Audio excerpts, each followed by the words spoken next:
4, 3, 2, 1. Hello and welcome to Tell the Damn Story with veteran award-winning authors Alex Simmons and me, Chris Ryan. On Tell the Damn Story, we celebrate the trials and tribulations, the challenges and joys of creativity, and hopefully, along the way, help you tell your damn story as well. That's right. That's right. That's what and we who do. do we have? Special guest star today. Someone who's far more attractive than you and I are. That's combined. For sure. Yes. Combined. Yes, combined. Right. In our wildest. Yes. We have a remarkable, wonderful, extremely talented. That's right. This is just going to take about 3 hours just to put all the adjectives in there. An illustrator, an artist, and so much more. The one remarkable Julie Bell. And Julie, hey Julie, thank you for joining us today. Oh, thank you so much for having me on your show. It's really you're welcome. Thank you. Honor. Yes, for us. Yes, absolutely. Again, we have, as Chris said, pre-show, we have a very eclectic audience, and so for some of the folk going, Julie Bell, I've heard that name. I know that from. I'm just going to just quickly read a mini bio from your webpage, just so sort of ground them a little bit. Julie Bell is a world-renowned artist. She's an award-winning fantasy artist and wildlife painter. Julie has won 2 Chelsea Awards and was the designer of the popular award-winning Dragons of Destiny series. She also has won numerous first-place awards in the Art Renewal Center International Salon and has been named as a living master. Ta-da. Yes, right. So she can transcend and everything. That's right. It's remarkable. Okay. And just tell me your problems and I will tell you exactly what to do. Yeah. So that question that we said earlier, that question we said earlier about solving the world's problems by Tuesday, we're going to have that for you at the end of the show. Okay, good. Despite being a master, Julia has agreed to sit and talk with us. So look at the generosity of spirit there. All right. There you go. All right, so let's Julie, start simple. Yeah, we'll just start really simple, Julie. And actually, that's a good transition phrase there, Chris, because right, Julie, where did this start for you? I mean, were you the kid with the crayons on the floor in your bedroom drawing, or did it suddenly, just sort of pop into your head in your teen years, or how did you? No, I was definitely the kid with the crayons and whatever else. I mean, for sure, I was always all my life.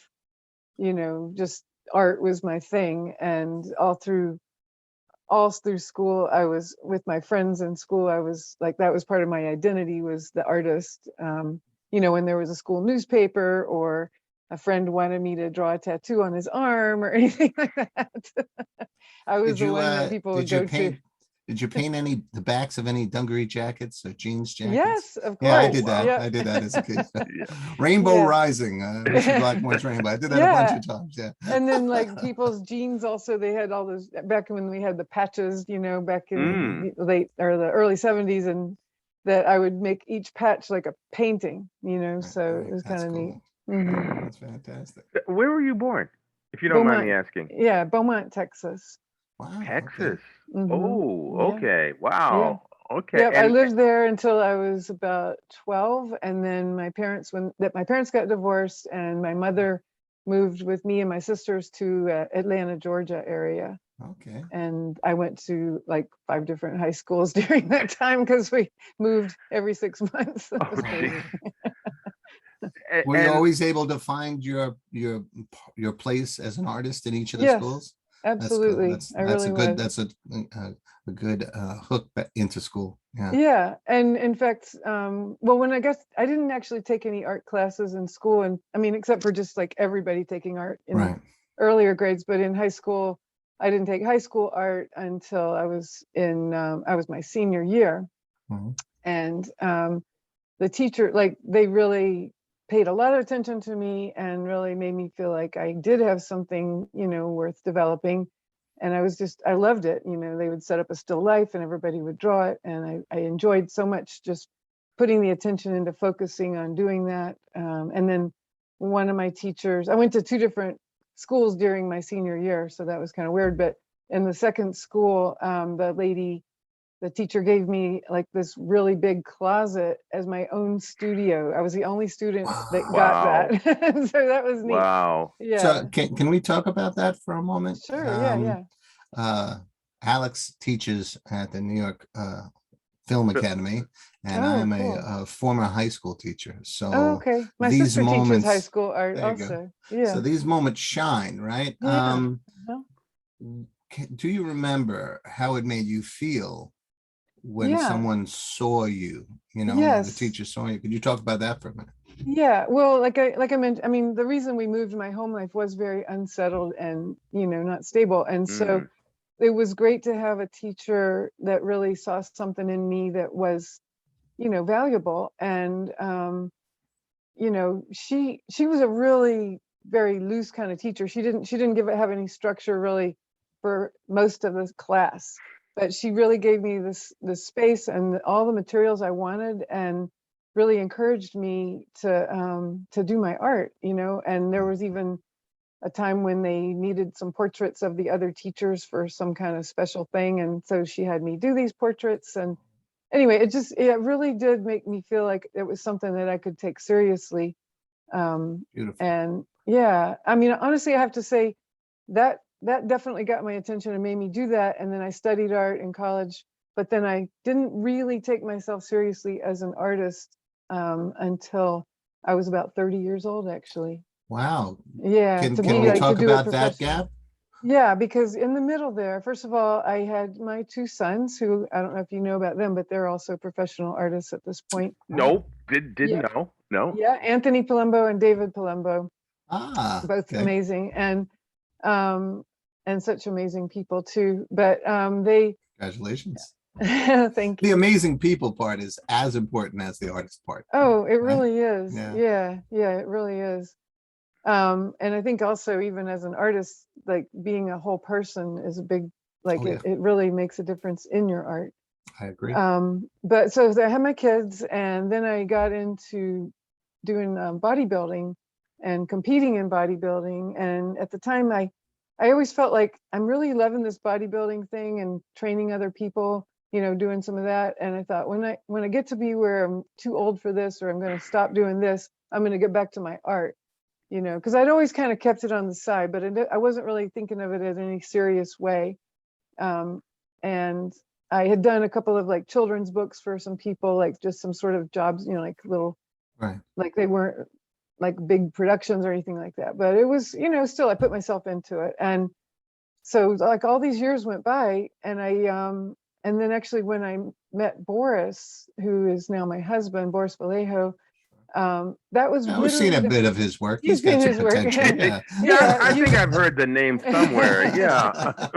the thing is that he was the first person at that time that I had ever met who was a professional artist, and that's how they made their living.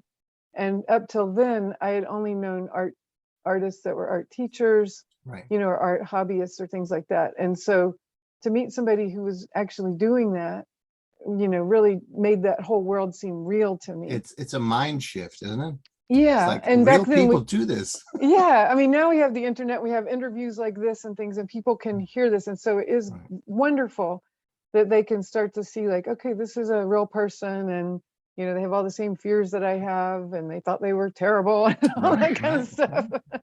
Well, And so yeah, ahead. go ahead, sorry. Well, I was going to say that over the years, when you were raising the fabulous sons and bodybuilding, you just kind of said, and I kept it to the side.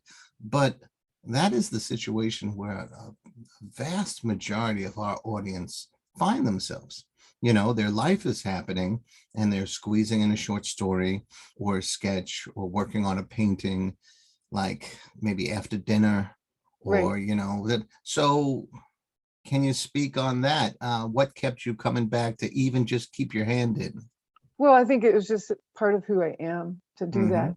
It's And my important sons, though, right? yeah, It's important to recognize that and let that that's be, right? true. Yeah, I really do think, I don't know about everybody, but I do feel like for myself that it's just part of my brain structure or something to be an artist. Because I honestly can say, like when I started to do it again after that period of time where I wasn't really doing that much, art, I was afraid that when I got back to it, I wouldn't be able to do it again, or I wouldn't be as good or something. But honestly, I think I had improved during that time when I wasn't actually drawing or painting, because my brain was continuously making art, even if I wasn't putting it down on paper or canvas.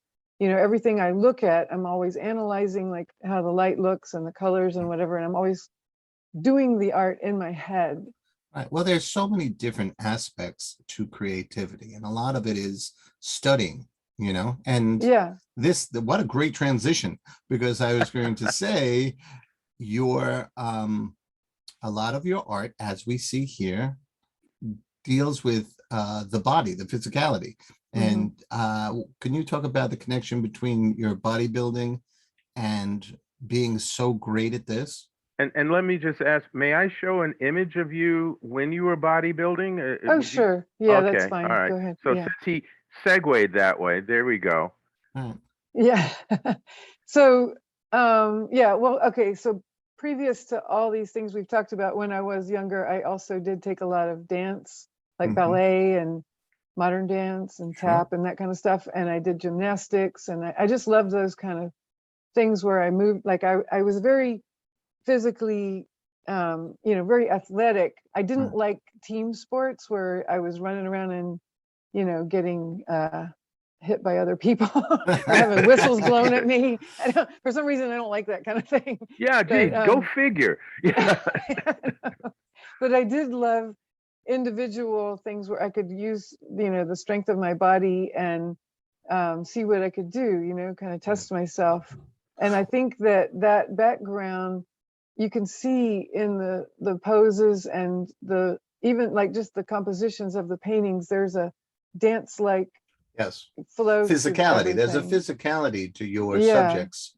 Yeah, and the whole composition of, even with the wings and everything, it's like you maybe, like, if you think about how a dancer holds their Right, arms yeah. and their eyes, in the way they look their eyes in a certain, it's all an energy flow that goes in a line, And I remember when I was studying life drawing in school, that our teacher told us about that line, and I knew immediately what he was talking about because of my dance background.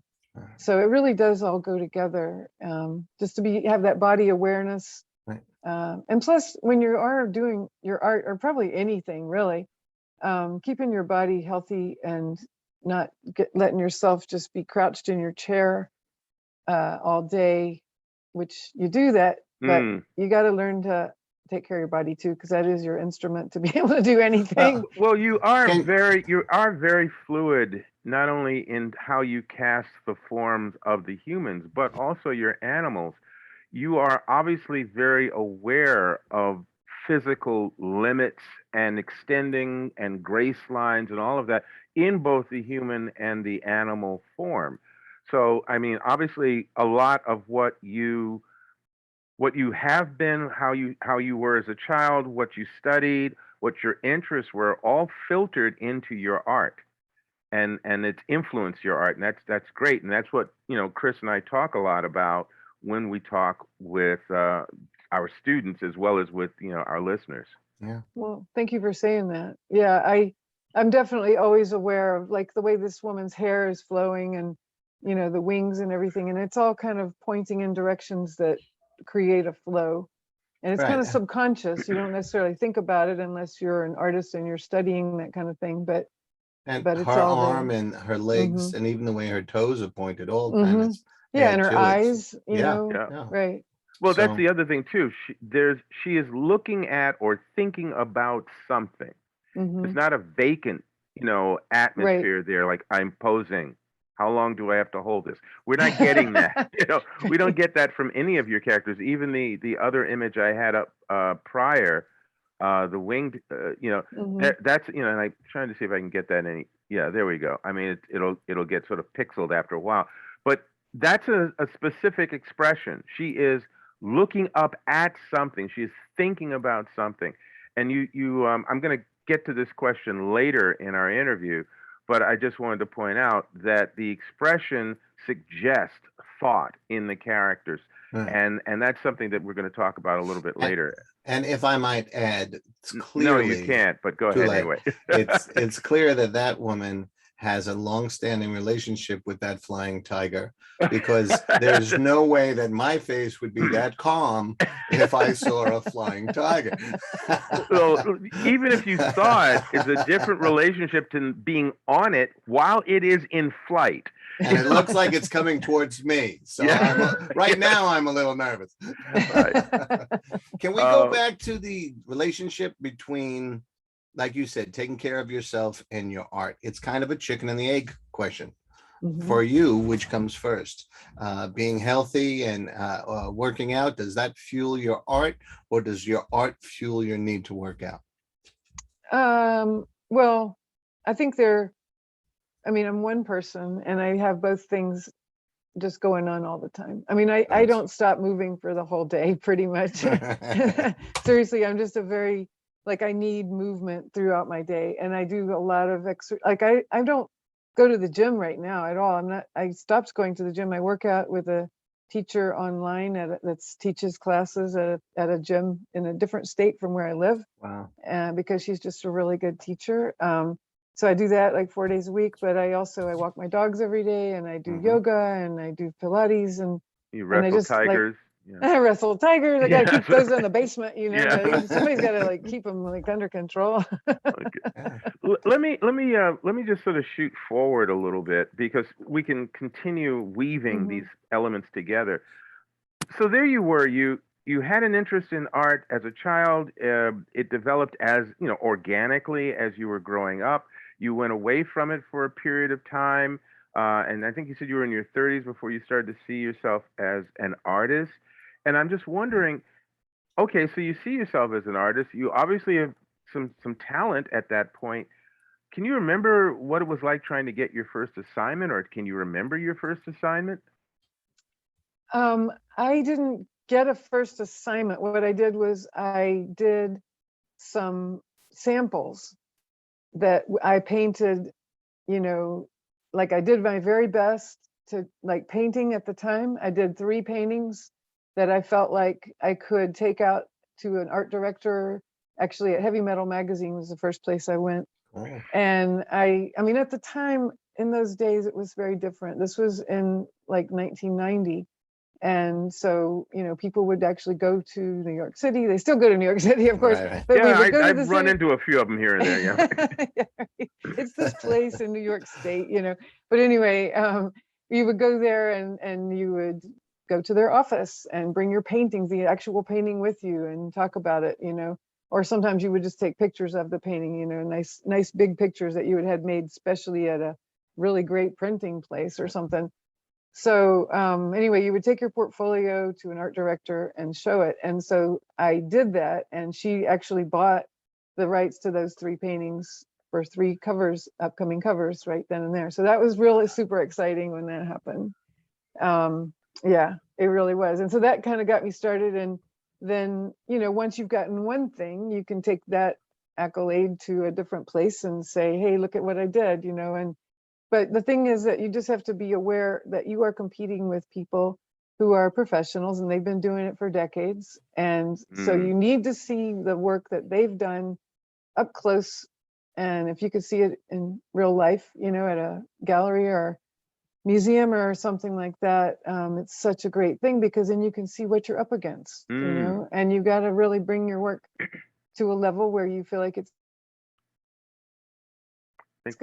looked at seriously by the people. Oh, I'm sorry, you froze for a moment there, so we lost that sentence. I just said you want to take your work to a level where you feel like you will fit in with the person you're approaching. So for instance, if like back then they didn't have all the video games that they have now and everything, and so let's just say you wanted to do art for, I don't know what kind of, what, like you would, I know there's a lot of games that right now produce, I don't know if they put it on cards or how it works, but I'm not talking about Magic, but there's some other ones that a lot of people that I know who are just starting out. Yeah, role-playing games and things like that. And they don't, some of these places pay lower prices. So a lot of people will start out kind of working for these places because they are hiring, a lot of different artists. And so there's a lot of opportunity. And I encourage people to go forward with that and really take their art and show it, even if they don't feel, maybe they're not ready, but ask for real honest opinions, you know, and like get your skin. Yeah, I hate to say it, but you got to toughen your skin a little bit and be ready for the criticism, because if you're going to be in the business of art, you are competing with other artists. Now I'm talking about illustration. Right. Okay, with illustration, if you're doing fine art and you're selling your own art in a gallery or just on your own, different story altogether. Right. You know, you don't need that. But if you're going to be pursuing illustration, you can get yourself ready for a little bit tougher training, and you're going to come out with some massive skills, because you're going to have to. You know, it's going to make you bring your level of your skills up. You're going to have to just like work harder, and it's really, really a great thing for building yourself as an artist. I think also, I'm sorry, Chris, go ahead. So the impression I'm getting is that you focused, you wanted to approach Heavy Metal magazine, and that's where you made your first sales. Is that correct? Yes. So how many issues of Heavy Metal did you study while you were preparing for that? I mean, I just had been looking at it for years, you know, so well, but I you don't know, know my how point much. is that, you know, you should read, or you should Yes. look at Yeah. the places you want to be there. You know, you want to see what's the, you know, you need to no know one wants their to walk into a language. dark room, right? You want to, right? You want to know where you're going. So Right. And it's a good thing that you mentioned that. There's a lot of people that say, hey, I'm doing really good art with this thing. I'm going to just jump into this whole other field over here, and I'm going to make a splash over there. And the thing is that you're not respecting the special language that each genre of art has. You know, like you jump into the tattoo world, it's a whole different language. You know, you jump in to this other like Western art world, it's a whole different language. And it's like, it's all art. They love art.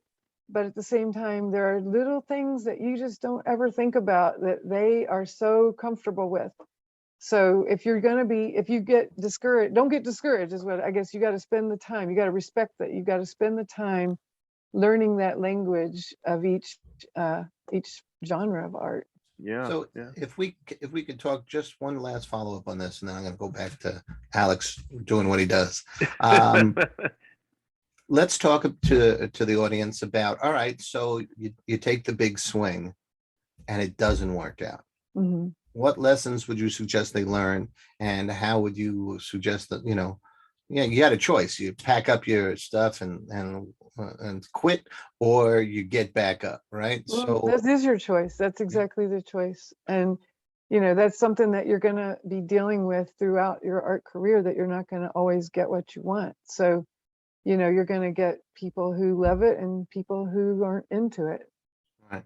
But you have to learn how to sort of, like, you have to just learn, you really, really have to learn how to take something good from it, as like, okay, that did not go the way I wanted, but what can I find in that whole situation that can help me? Even if it's one tiny little, you know, seed of something that can help me, you know, anything. And I think that's a really important thing. Yeah, being able to hear constructive criticism, or to learn from what may feel initially like a disappointing experience, is all a part of what you were saying earlier about toughening that skin and becoming more professional. You know, that is definitely a piece of it. A lot of times writers, dancers, composers, and illustrators will remark that I was inspired. I just lost you for a second. You were saying writers and composers and lions and tigers and bears. Oh my! Yes. Sorry. I was saying that a number of different artists, no matter what the medium, will remark that they were inspired by, or you know, some such and such person or such and such art inspired them. Can you share a little bit of like maybe what inspired you, or what did you find yourself attracted to art-wise as you were developing your style? Yeah, sure. Well, definitely when I did love Boris's art, you know, and the guy's got potential. Yeah, right. And I loved Frank Frazetta's art. Sure. Oh yeah. And I loved a lot of comic book art that was happening. But before all that, I really loved the Art Nouveau period of art, and especially Dulac, Edmund Dulac, and Mucha, and yeah, I'm and sorry, big Mucha fan here. yeah, and Yeah. then there's also Aubrey Beardsley and Kay Nielsen are two artists that I just love their design. It's just they're so creative and just did so much like really beautiful and unexpected things. And it's like I would just think, like I would look at these things and I would think, okay, I love that, but tell me in my own self, what do I love about it? What is it that I love about it? And I would try to pick out, like, what is it that they did that's making me get so excited about it? So that was really helpful. And when I was studying art, one of my teachers that was my favorite teachers at the time, that really was my first life drawing teacher, really had us do a lot of master copies of drawings of like Michelangelo and Rubens and things like that. And so that was a really neat experience. Just doing those copies of their drawings taught me, it was like if you're really trying to copy another artist line for line, and especially with a drawing where you really can do line for line, it's almost like getting a personal lesson from that artist, even though it's hundreds of years ago. It really feels like you're getting into their mind by copying those lines, and like just feel, how did they put that chalk to the paper? It's great. You're right where I wanted to be now, because this is so cool. Your illustrations, when we're talking an assignment that you have and you're doing cover art, your illustrations depict, reflect, or enhance some scene or moment from the story that's within the pages of the book or the magazine. And what I'm curious about is, it's a twofold question. One, how do you, if you do choose, how do you choose the scene, or how do you respond if the editor gives you, look, we'd like a scene that reflects this moment? How do you translate that in your head and then to the canvas? Well, it's just exactly like what you just described. They Oh, say darn. what they, yeah, right. They Yeah. say what, if the, like usually they do have something in mind that they want, and they'll say, this is the scene I have in mind, this, because they read the whole book and they wrote the book, or they, if it's the editor, usually it's more the editors that you would deal with more than the actual authors, but sometimes these days I do deal directly with authors. And so they know their stuff inside and out, and they will, point me to a particular scene, and then I really like to have enough time that I can have it in my mind for a pretty good amount of time, and like go for walks with my dog and just like think about it kind of loosely, let it just kind of float in and out of my thoughts. And I'll be thinking about it, and all of a sudden I'll see like some tree branches that are like, oh my God, that's exactly the shape I'm thinking about, and it just kind of reinforces what I may have thought of or whatever. So I think when you kind of like, you just open your mind to it and it starts to develop. If you try to grab too much, that's one thing that's kind of a skill that I've learned along the way, is how to let my brain open to those ideas and not grab at them. And if you try to grab at them, I really feel like you kind of kill it a little bit, or a lot. It's like if Strangle it. yeah, you know what I mean? Like if you try Sure. to put too much control on it. Well, Yeah. Stephen King says, making a note of every idea you have is the best way to immortalize terrible ideas. He says you got to let them fight it out in there, and the ones that stay and won't let you go, won't leave you alone, those are the ones. I love that. That's really neat. I love that. Yeah, I actually do like to make notes, and not every single thought I have, because I have, like, it's a constant flowing river of ideas of paintings that I have. At a certain point, that one is nagging at you, and that's the one that deserves the notes. Right, but it's a process. It's float, and then that one.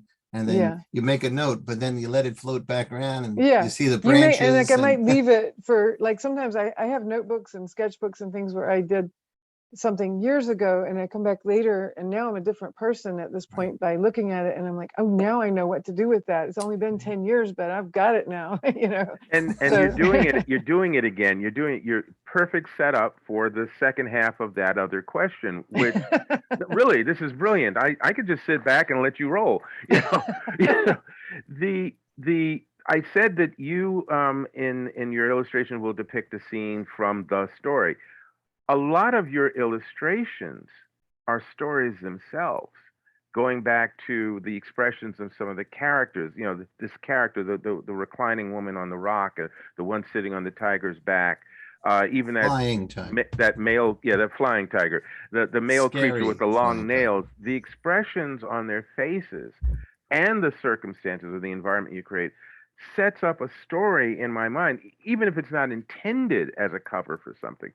So how do you see that? I mean, do you have an idea for I'm not going to write it, but do you see the story in your head and then this illustration comes forward from that?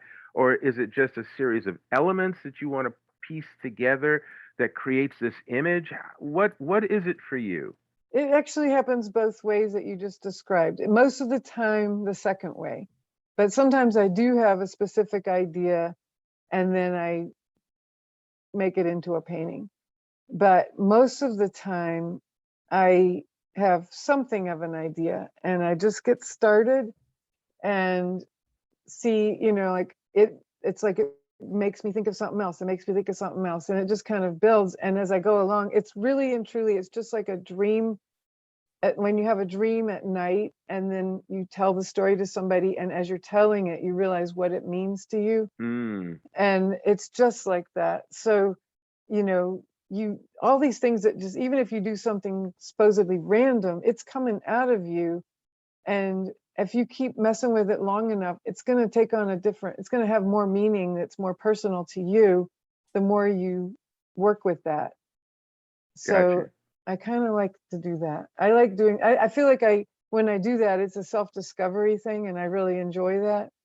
The other way is really cool, and sometimes I'll have a specific idea, but it usually does kind of change course at least a little bit in the process. Yeah, so you start down one path and it goes, no, we're going over here. Yeah. And that's very much like what Chris and I talk about with the writing process. We may start out with a plot and some characters, and we do character bios, so we get to know these characters and they sort of come more alive for us. And we start writing the story. And the longer we spend with the character, the more the character seems to develop a will and a presence of its own and begins to change maybe the intention or the direction that we were following initially. It gets to a point where it's telling us the story. Yeah. And so, that seems to be a similar process or a similar experience that you have. I think it's a real genuine, that's when you have something that has heart to it, don't you Right. think? Yeah. Yes. Because it's coming right from you and it's being developed because you did that.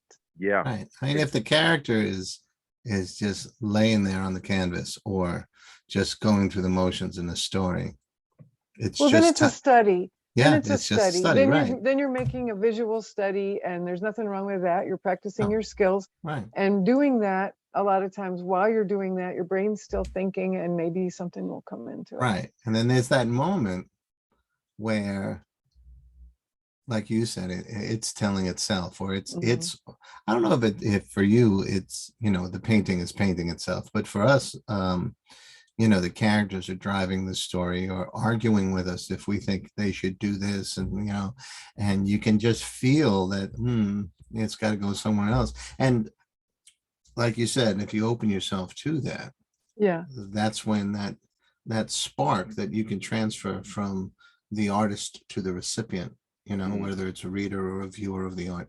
And that's that connection, that closing of the circle is really the key, right? Yeah. Yep. And I think the more you do this, the more you're able to recognize, that feeling of when you have something that seems to be really connecting. And if it's connecting with you deeply, it's going to connect with other people because we're really not all that different, Right. And right. so I think that universal. I really think that if you are doing things that, like, if you, everybody's always like, young artists, a lot of times they're like, what should I paint? I want to do something that's going to amaze people and whatever. And it's like, do something that's going to amaze you. Right. And then other people will feel the same about it. It's just almost guaranteed. I mean, it is Absolutely. pretty guaranteed. Can we turn that question back on you, or that statement back on you? Can you remember a moment or a piece that had a very strong emotional impact on you that you may not have been expecting? I think most of the paintings that I mean, I wouldn't say everything, but especially the things I've been doing more recently that are more personal to me. Definitely. And sometimes even just when I get to the sketch, when I do like a sketch, if I do have an idea at the beginning and I make my sketch, it can bring me to tears when I realize like this is something really deep for me. For real. So when that yeah. hits when you don't expect it, then you know that something's happening. Yeah. And again, we're at that point where, gee, if I couldn't have had this set up better if we'd rehearsed.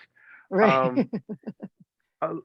There seems to be two arenas of art that you float effortlessly between and seem to bring the same level of commitment and passion to. And I'm just curious about that.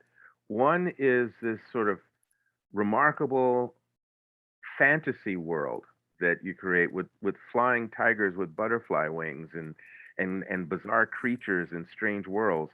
And the other is sort of a very intimate, gentle, yet deep exploration of the animal kingdom.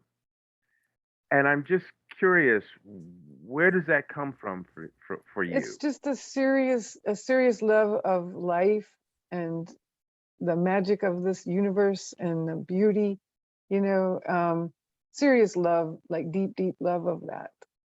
That's where it all comes from. All of what you just mentioned. And the fantasy world is how I feel the world. I'm not going to say I see the world that way. I don't look out and see hallucinations of flying tigers. Well, that's good to know. Yeah. Or maybe we want to move to your neighborhood. That'd be awesome. Yeah. No, but it's like what I would, I would like it if it happened that way. And I feel it that way. I know that tigers are also dangerous and they'll kill you and all that stuff. I know that part of the world exists as well, but I'm choosing to just, kind of like roll around in the things that make me feel like this ecstatic love for the way things are put together in the world. Just the element of hydrogen and whatever, you know what I mean? Natural it's like world, everything. Yeah. It's a great reminder every once in a while, and the way today in society is to refocus us on the blessings and just absolute magic of nature. Like, oh, wait a minute. Maybe we should be aligning ourselves a little more. Well, it would be nice if we didn't keep, lifting our leg on these things. Yeah, no kidding. Really, wasting a lot of time. Yeah. Life is very short. See, I didn't curse. I just got, picturesque with my phrasing. Alex Simmons, Shucky Darns moment. Yeah, right. I know we said that we would be time conscious, so I just want to give you, Julie, an opportunity to, if you could, and I'm sure you do wherever you go, but if you could share some sort of viewpoint or some sort of tip or something that you feel would be useful to artists out there who are, still trying to find their way, or maybe they've been out here for a while and they've sort of run into that wall and are kind of lost or stalled. Trying to get back in after. Yeah. Can you share any thoughts? Yeah. Can you share any? Okay. First of all, people who are learning, I hope you're learning with good teachers. It really is important. There's a lot of online mentorships and online classes right now. There's a really awesome program called Smart School or Smarter School or something like that. Smarter Art School that I'm going to give you the link to it. So that would be great. With Yeah. Notes in the show. So that's wonderful. But getting with other professional, these are professional artists that are teaching these classes. And if you're interested in illustration, it's a great thing to be involved in. So that's one thing, is having really good teachers. I think it's also something that I struggled with a lot, and I still do, but to really just learn to get more and more tuned in to what makes you happy with your art, when you're doing your personal art. And even when you're doing professional jobs and things, you have to really be honest, like super, super honest with yourself. And if you feel like, I like the way the left half of this painting looks, but the right half kind of bothers me, but I'm just not going to look at that right half. I'm just going to look at the part I like. A lot of people do that. And so you've got to like really say like, okay, if there's anything that bothers me here, I really need to fix it. And I need to find out what's wrong with it and be just so honest with myself. So the patience and the really just pushing through, and, it's almost like physical work to really keep at it sometimes and make it happen, to have that kind of persistence, and really just learning how to believe in your own vision and keep it as personal as you can, even when you're doing work for someone else, will make your work more unique. If you're trying too much to emulate some other artists that you've seen, you're not being you. You're not letting us have your unique prism that everything goes through. So I think it is really important to honor your own uniqueness, but it's hard to get to that moment. You're not going to have that right away. I don't think anybody has that right away. I don't know, maybe somebody does, but Yeah, well, that's yes. a hard one. I think like anything creative, life also is a process and it's a Yeah, journey. And yeah, yeah, we reach certain points at different times than those around us. You have to right. trust the process. Yeah, yeah. Yes, and I hope that you're enjoying the process too, Oh because yeah. I mean, if it's like, it wouldn't be, there's not much, like, it's such a any kind, I mean, writers and everybody, it's like it's a lifelong commitment to it. Oh yeah. So And yeah, you have to know that that's where you need to be. A lot of the real trick is to be completely honest. yes, it I is was at all it is. Yeah. I was at a talk with a writer, and he said, well, I said, well, how do I become a professional writer? And he said, well, the first thing you do is, if you can not be a writer at all, do that. Right? He says, I'm not trying to get rid of competition, but if you find that you can go and live your life without writing, That's then good. okay. But if you absolutely can't, Yeah. if you have to, if it honestly, not, oh, this is my ego talking, but honestly, if you find yourself going back to it and going back to it, then then know that this is part of your nature, and then Right. pursue from there. No matter how rough or good it gets, it's part of you. And that's, I think, what you've been trying to say, is that it's Yeah, got to be natural, right? it Yes, does. Exactly. Yeah. absolutely. Great, great. Well, Julie, I just want to say thank you. It's been a joy. It's been an Thank absolute you. joy. Thank you Uh, so much. I really enjoyed it too. You guys are great to talk to, and I Thank you. love the questions that you have. And Well, it was a very exciting conversation to have. It was really great. And, we don't want to leave anyone out. So message to Boris, tell him to stick with it, because, yeah. he'll get a break sooner or later. He'll be all right. and certainly anybody who uh, her work is all over the internet, as well as obviously in publications. But if you want to, want to really get to see more of what I could only show a sample of, please go online and check out her artwork. Also, I'll have in the show comments area the link to your website, so that Okay. they can go there as well and become a little bit more familiar with you. And it's nice of you to mention that other guy, Boris, what's his name? Whoever I that guy see is. he's mentioned on the website too. So that's really nice of you. I'll tell you Um, what, but those of you, how do I do this? Google images and then 3 words, Julie Bell Art, boom, and you'll be started. yes, yes. Have a good cup of coffee nearby, Oh yeah, because there's a lot of work you can view that's beautiful, during that beautiful process. stuff. Again, Julie, thank you so much for your time. Really, really enjoyed it. Thank Uh, you. I really is there appreciate it. any website or places or books or pieces that you want to mention that people can go and purchase or look at?